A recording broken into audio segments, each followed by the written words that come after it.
What happened while we were away, brought to you by Gone Rogue. The Supreme Court has ruled that the small claims court in New Mexico's Tularosa Basin does indeed have the power to tell Trump what he can and can't do with his executive power.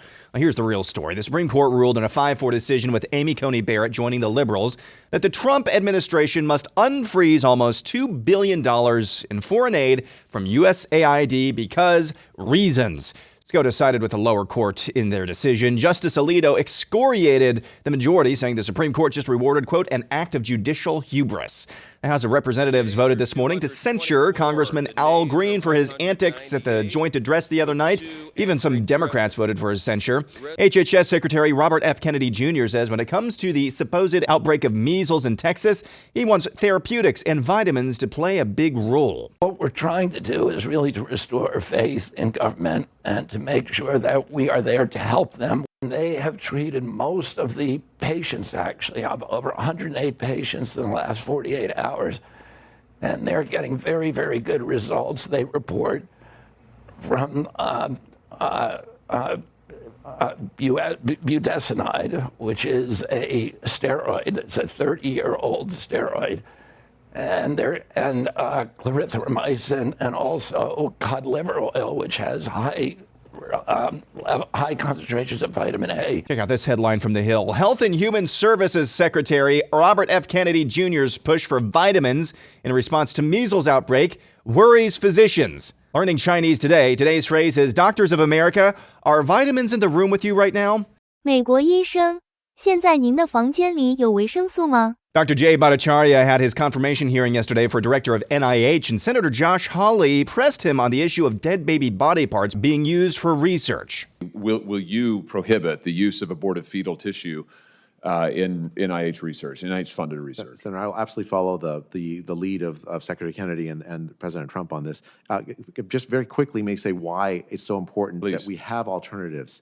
Because during the pandemic, I would often be on Catholic radio, and people would ask me whether the mRNA vaccines were made or developed with fetal stem cell lines. And I had to say yes, and they had a lot of the folks who were calling in had ethical objections.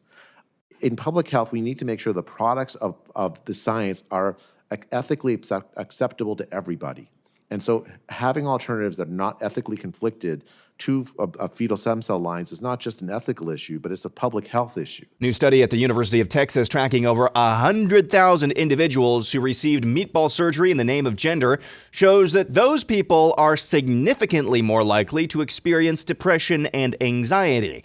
Males with this so-called surgery had depression rates of 25% compared to males without the surgery. The same differences were seen among females. Those who had surgery, so-called, had a 23% depression rate compared to 14.6% in the non-so-called surgical group.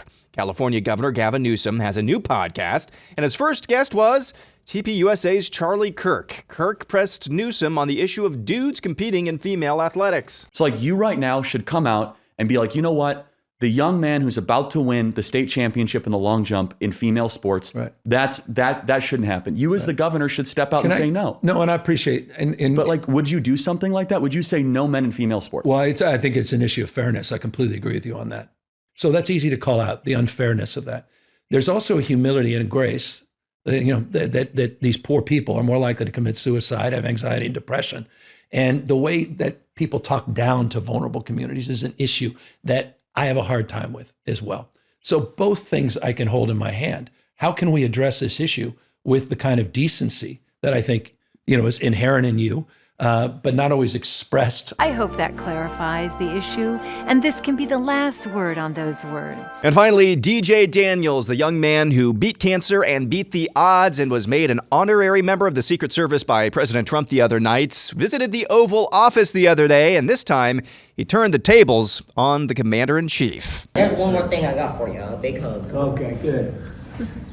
That's very nice. Look at that family you got, huh? Yes, sir. Very nice. And that's what happened while we were away.